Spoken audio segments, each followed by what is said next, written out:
Halo, ketemu lagi dengan saya Dr. Rudi Hartono dan rekan saya Dr. William, halo. Dr. William berpraktek di Rumah Sakit JWCC ASI dan juga Rumah Sakit Mitra Keluarga Kalideres. Kali ini kita akan bincang-bincang mengenai pemakaian gurita pada ibu yang setelah melahirkan. Dr. William, tak jarang nih ibu yang habis melahirkan, ini kan pakai gurita. Ada nggak itu manfaatnya? Ya, pertanyaannya bagus nih dok ya.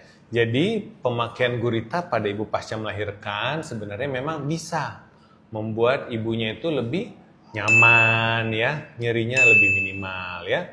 Cuman begini dok, mesti saya luruskan bahwa ada juga bilang pemakaian gurita itu bisa membuat misalnya otot perutnya lebih kencang atau lemaknya lebih cepat berkurangnya atau tidak bergelambir. Nah, kalau itu mitos gitu ya.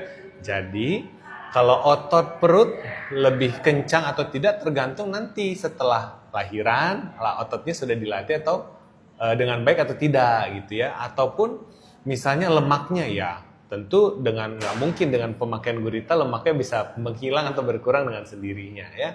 Namun pemakaian gurita itu tidak mempercepat penyembuhan luka atau ototnya menjadi lebih kencang ya, tetap butuh proses atau butuh waktu. Kadang nih ibu yang hamil pakai gurita juga, bagaimana nih? Nah, iya betul dokter Rudi ya.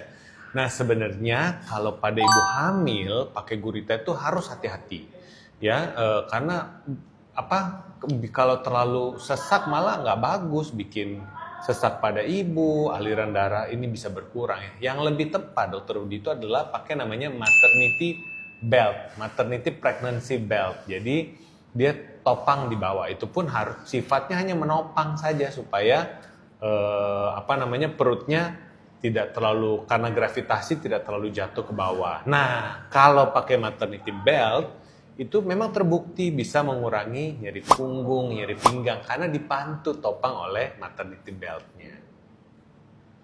Nah, Dr. Rudi, sekarang saya yang balik nanyain Dr. Rudi. Silakan. Ya. Jadi kalau pemakaian gurita pada anak bayi baru lahir gimana? Dari praktek sehari-hari, saya sendiri sudah jarang ya menemukan bayi yang pakai gurita ya, dipakai di perutnya. Kalau beberapa tahun yang lalu udah lama, memang ada beberapa. Nah, kadang tuh kalau ngikatnya terlalu kenceng tuh, nah ini akan bikin perutnya tertekan sehingga isi lambung ya, biasanya kan ASI tuh dia sering ke atas, sering gumoh. Nah itu kadang bikin napas saya grok-grok-grok. Oke, berarti gurita nggak boleh ya dokter Rudi ya? Nggak perlu ya, bukan nggak boleh, nggak perlu. Nggak perlu. Tapi kalau bedong biasa gitu? Bedong tuh masih sering ya, tapi kita nggak saranin kalau bedongnya terlalu ketat, jadi kakinya terlalu stretch begitu. Nah, kadang itu bisa mengganggu tulang paha bagian atas, bisa mengganggu pola jalan.